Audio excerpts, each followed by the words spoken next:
We're here with Germaul Barnes, the artistic director of Buddah Expressions Dance. And we're here to talk about his upcoming concert for his dance company at the Germaul Theater, which is going to take place on September 21st and 22nd. Now, I was down in the theater earlier and I got to see some of what you're doing. You have a great set, you have great lights, this is multimedia.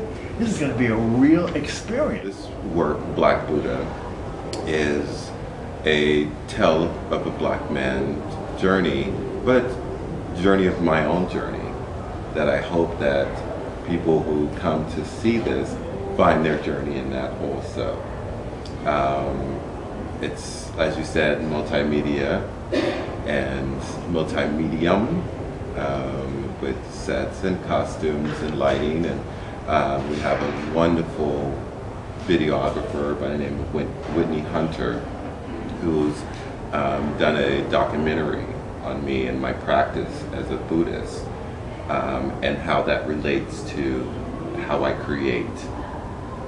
And so there's many elements to this production, and it's exciting. It's exciting. Well, you know, when you do things that are slightly autobiographical, well, I just had a discussion with another artist that we came to the conclusion that usually everything that everybody does, somewhere, in some form or fashion, comes from themselves. It has to, that's why it has their particular mark, especially when it's effective. But when you do things that are specifically comes from within, there's a certain amount of soul searching and what's the right word? You're putting yourself out there. Fear, insecurities. It's been a really interesting process creating this. As we said in the last interview, this work, I've been developing this work for 2 years now.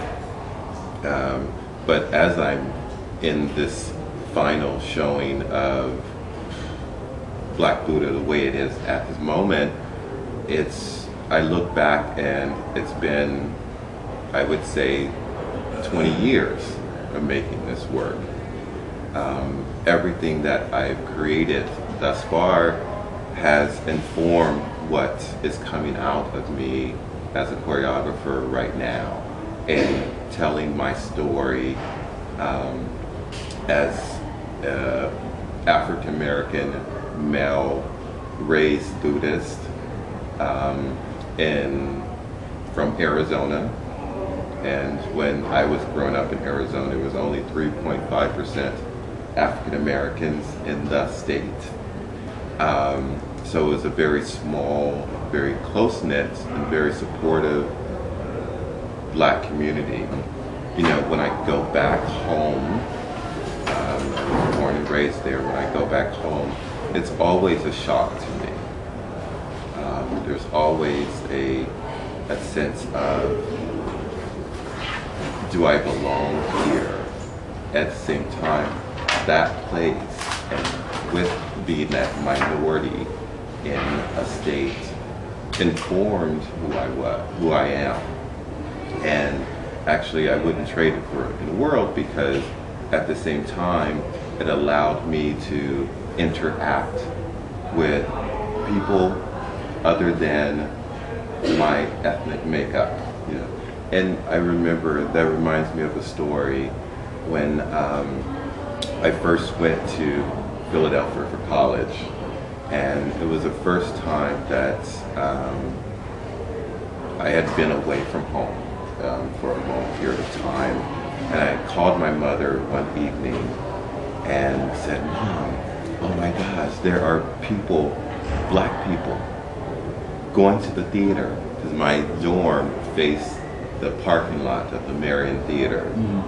And there they were, all their blackness with their furs, and driving up in Mercedes. And I called my mom, like, they're going to the theater.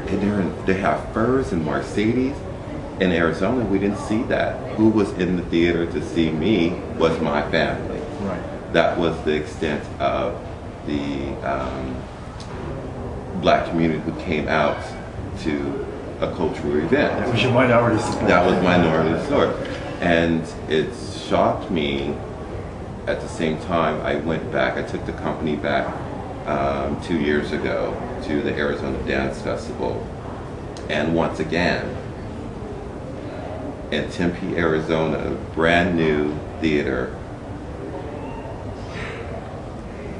Only people who were in the audience was my family.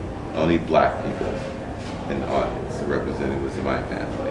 Now I have a very large family. So that's a good thing. So that was a good thing. Yes. That's a good thing. Yes.